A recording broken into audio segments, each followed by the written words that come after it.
नमस्ते, welcome to संस्कार बस एकेडमी।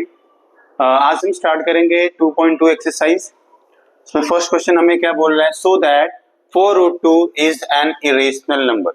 तो इस क्वेश्चन को सॉल्व करने का जो मेथड है उसको हम बोलते हैं अजम्पशन एंड कंट्राडिक्शन मेथड। हम अज्यूम करते हैं पहले, फिर उसी स्टेटमेंट को हम खुद से कॉन्ट्राडिक्ट करते हैं कि नहीं, जो हमने अज्यूम किया था वो गलत है। क्या करेंगे, पहले स्टार्टिंग में लेट कर लूंगा मैं कि let 4√2 is a rational number। ठीक है, अगर रेशनल नंबर है then 4√2 is equals to p upon q। Rational number ऐसे मैंने बोल दिया कि हाँ भाई p upon q के फॉर्म में है, where p and q are integers and q is not equals to 0। क्यों? क्योंकि अगर q 0 हो गया तो पूरा इन्फिनाइट हो जाएगा, इसलिए q को हम 0 नहीं ले सकते। Therefore मैं लिख सकता हूं कि √2 is equals to p upon q। 4 multiply में है, यहां हो गया तो डिवाइड हो गया। Since here p, q and 4 are integers, so we can say that, हमें बोल सकते हैं कि p upon 4q is rational number। p, 4 और q तीनों क्या हैं, हमारे इंटीजर्स हैं, तो हम बोल सकते हैं कि p upon 4q एक रेशनल नंबर है। But √2 is irrational number। √2 is irrational number, so it contradicts the assumption। हमको पता है कि p upon 4q एक रेशनल नंबर है, लेकिन √2 एक इरेशनल नंबर है, तो एक इरेशनल नंबर और रेशनल नंबर इक्वल नहीं हो सकता। मतलब जो हमने assumption किया था वो क्या कर रहा है, जो स्टेटमेंट उसको कॉन्ट्राडिक्ट कर रहा है। So it contradicts the assumption, therefore our assumption is wrong। हमारा assumption wrong है, इसलिए 4√2 is irrational number। हम देखेंगे, पहले हमने लेट किया कि रेशनल नंबर है, फिर हम ही बता रहे हैं कि इरेशनल नंबर है। तो जो मेथड है इसको बोलते हैं हम लोग assumption and contradiction method, कि पहले हमने अज्यूम किया कि हाँ रेशनल नंबर है, लेकिन एट द एंड हमने प्रूव कर दिया कि हमारा स्टेटमेंट क्या था, गलत था। जो हमने अज्यूम किया वो गलत है, एक्चुअल में क्या है वो इरेशनल नंबर है। क्वेश्चन नंबर 2 में क्या बोल रहा है कि हमें प्रूफ करना है 3 + √5 इज रेशनल इरेशनल नंबर। तो क्वेश्चन नंबर 1 जैसा सेम है, आप क्या करिए, सेम उसी तरह जैसे पहले हमने अज्यूम किया था वैसे यहाँ पर भी अज्यूम करेंगे कि 3 + √5 एक रेशनल नंबर है। फिर अगर रेशनल नंबर है तो 3 + √5 p upon q हो जाएगा। फिर √5 को वहीं छोड़कर 3 को यहाँ ले लेंगे, तो सेम प्रोसेस है, वहां पर मल्टीप्लीकेशन में था, यहाँ पर एडिशन में है, प्रोसेस सेम है। आप करेंगे, हम अगले क्वेश्चन की तरफ बढ़ रहे हैं। Question number 3। क्वेश्चन नंबर 3 में क्या बोला, represent the numbers √5 and √10 on number lines.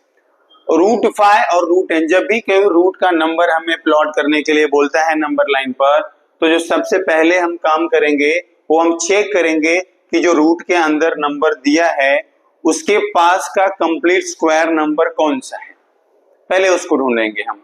तो जैसे बोल रहा है कि यहाँ पर √5 है, तो 5 के सबसे करीब सबसे पास में कंप्लीट स्क्वायर नंबर कौन है, तो 4 है, और √4 का वैल्यू कितना होता है, 2। इस बात को याद रखिए कि जो इसका रिलेशन है वो 2 से है और इसका जो रिलेशन है वो 3 से है। क्यों? क्योंकि 10 के पहले आता है √9 और √9 की वैल्यू होती है 3। ध्यान रखिए इस बात को।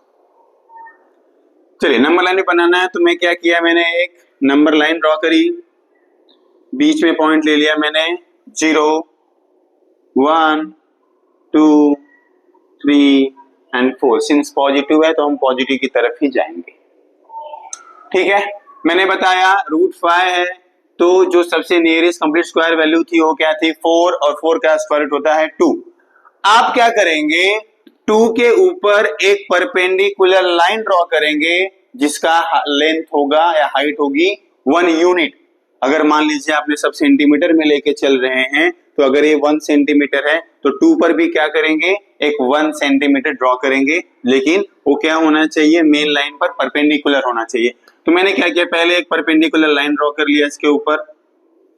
आप यूज करिए डी को यूज कर सकते हैं, आप डी को यूज करके परपेंडिकुलर लाइन ड्रॉ करिए और राउंडर से 1 यूनिट माप लीजिए कि हाँ भाई 1 यूनिट यहाँ पर आ रहा है। इसका नाम दे दिया मैंने ए और इस पॉइंट का नाम दे दिया मैंने बी। ध्यान रखिए 2 पे क्यों करना जरूरी है, क्योंकि √5 चाहिए। √5 किसके बाद आएगा √4 के बाद आएगा। √4 की वैल्यू कितनी होती है 2, इसलिए हमने 2 पे ड्रॉ किया है उसको। फिर क्या करेंगे ओ से बी को मिलाने वाला एक सेगमेंट ड्रॉ कर लेंगे। अब ओ बी ड्रॉ हो गया, राउंडर लेंगे, राउंडर लेके राउंडर का जो पॉइंट है यहां पर रखेंगे और पेंसिल का पॉइंट बी पर रखकर हम एक आर्क ड्रॉ करेंगे और वो आर्क जहां पर भी मेन लाइन को इंटरसेक्ट करेगा वही पॉइंट मेरा है √5।